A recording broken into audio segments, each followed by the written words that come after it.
In 2 Corinthians 5:10, many English translations, they say, we will receive according to what we have done in the body, whether good or evil. And what is interesting is that the Greek word translated evil is phaulos.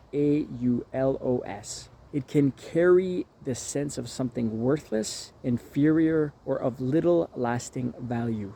Paul had much stronger Greek words available, such as ponierios, if his emphasis had simply been moral wickedness, yet he chose phaulos. That immediately reminded me of 1 Corinthians 1:3, where Paul, he speaks of building with gold, silver, and precious stones, or with wood, hay, and straw. The fire, it does not create the quality of the materials, it simply reveals what they were. And so that made me stop and think that perhaps the question isn't, did I do many good things for God? But rather, the deeper question is, what was the source? And throughout Paul's letters, he continually points us back to one reality. 2 Corinthians 5:7 reminds us that we walk by faith and not by sight.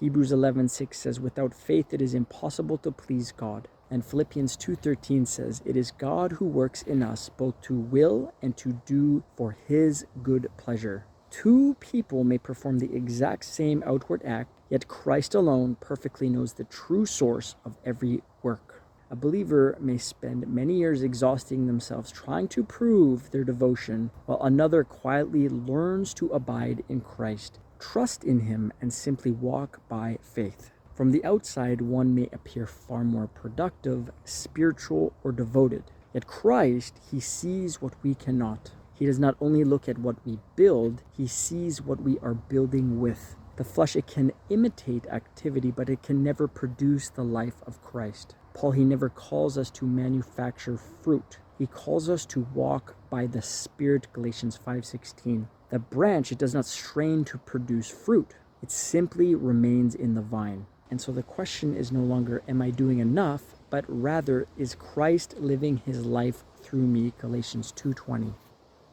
And so I find this incredibly freeing, that the more we learn to rest in Christ, the less we feel the need to manufacture a life for God, because we begin to discover that he is fully able to live his life through us. When Christ becomes our source, we no longer have to carry the exhausting burden of trying to produce a life that only he can produce. What is truly of him will endure, and what is merely of us will simply pass away. And this is the freedom of the gospel. His yoke truly is easy, and his burden is truly light.